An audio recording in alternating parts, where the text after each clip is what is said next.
We're learning the Sfas Emes, Sovoh, Shnas Tuvreish Lamed Aleph, which is 631, 5,631. Sfas Emes starts with Baruch Hashem in the year 5,761. We find the Medrash Tanchuma. Hayom Hazeh. So let's take a look at the Medrash Tanchuma. The Medrash Tanchuma says in Parshas Sovoh Siman Aleph, when you come to the land, that's what the Pasuk says. Let us come. We say this on Slichas. What does it say? Why do you have to have both bowing and bending your knees? Moshe Rabbeinu saw that Beis Hamikdash would be destroyed. Bikurim would stop as well. Therefore, he was misakin. They should be spelled three times a day. And Tefillah is beloved before HaKadosh Baruch Hu from 100 actions, good actions. And since there was an edict that he could not enter at Yisrael, he began to pray. He said, "Ereno ve'ere." HaKadosh Baruch Hu says, "Ravloch."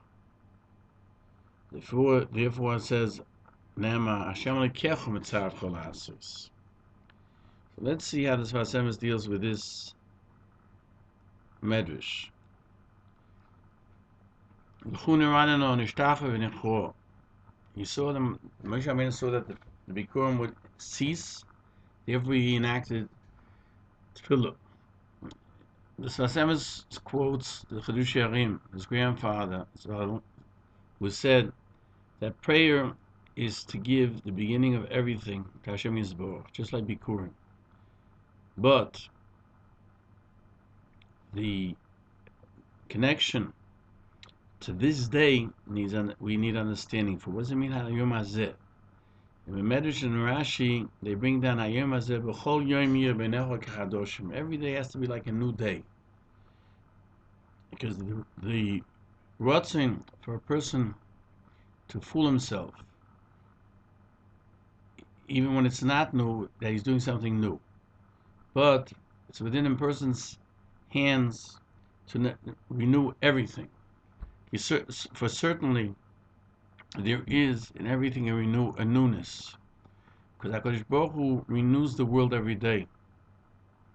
As we say, what does Tomen mean? In every moment. And even though there's nothing without the existence that can exist without Hashem Yisborach, and from that inner point, and that never becomes old, it's continually renewing, but the darkness covers the world. The outer covering makes it hidden, that illumination, because there's nothing new under the sun. That's nature. This world hides the new renewal. The person can make it aware light from the darkness. That's why it says Hayom Hazeh. Hashem lekecho mitzavcho. This day is what HaKadosh Baruch Hu is commanding you to do. La'asos, to do for this day, to find in this day the light, the great illumination, even in the action that you're doing, which itself covers up what that light. That's through the mitzvahs, because near mitzvah, that since the mitzvah is in the action, therefore it has a light to it. Hashem Yisborach, in His commandment to make that mitzvah, will cause that light, hidden light, to come out, as I've written elsewhere. That's why it says these laws through the mitzvahs Hashem Yisborach. He gives you the power to find in each and every day and every action a newness. That's what Shabbos is. Last is a Shabbos. You have to make Shabbos. What Shabbos is automatically. even though it's written that 6 days HaKadosh Baruch Hu made, and they're closed, still it means that every one of Klal Yisrael have to, because Klal Yisrael were before the world was created, have to infuse that newness into Shabbos. And on Shabbos, the very source and the root from where the Chiyus renews itself for all of creation comes from. That's why we can explain that we say in the Zmiros, in Kigavna Misatrim Minishmos and Echaditin, that we clothe ourselves or crown ourselves with new souls, that the very life we have within the Klal Yisrael renews itself. And it says Lasis is a Shabbos, meaning to make the Shabbos.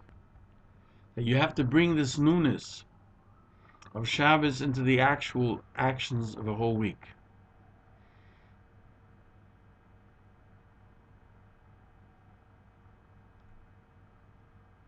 As we mentioned, it's mentioned in the Reishis Chochma Sha'ar Kedusha, and as I wrote elsewhere, V'yom Shabbos Yiposach, that on Shabbos there's a special door from heaven that's opened, and that helps to open up even in the weekdays because of Shabbos. And according to what a person clarifies his life, his living, that's found in everything, the life matter from HaKadosh Baruch Hu, and it's renewed by him, then he sees this renewal with truth. That's why it says, Shemoah b'yoshon, if you listened and you saw it and heard it in the past, Tishma b'chodosh, then you will be merit hearing it in the future. According to what a person believes, that is that hidden point, part of him, in that part within him, of Hashem, even though outwardly it's hidden, he believes in it. He's zeicher to see it, to manifest its manifestation. That's why he says nishtachve v'nichro, meaning the fact that I want to bow. I want to place my intentions under HaKadosh Baruch Hu and bend my knees. According to that desire, that's what he gets to see the truth, that he's able to do it. He says further in the name of his grandfather, Zerushim, it says, Lo yishachachti by Meiser. When I took Meiser, I didn't forget to make a bracha on separating the Meiser. Because technically the brachas of a mitzvah, halachically, has to be before you do it. And the Gemara says, what does oiver mean? You precede the mitzvah with a blessing. Why does it say oiver? Which technically means after. But it could be that logic would dictate that once you do the bracha, then you should give praise and thanks to HaKadosh Baruch Hu that you were able to accomplish the mitzvah. But the Jews act differently. That they take that which is supposed to be later, and they precede it to that action, even before they do it, and thank HaKadosh Baruch Hu for the ability to be able to mekayim a mitzvah because they commanded to do so. And that's somebody who does not come to the fact of forgetting Chas v'sholom to say brochas.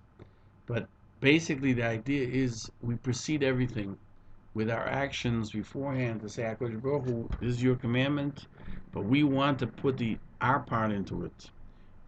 What we are, what I am today, so that tomorrow I will be able to have a new day which I will have to infuse with new ideas.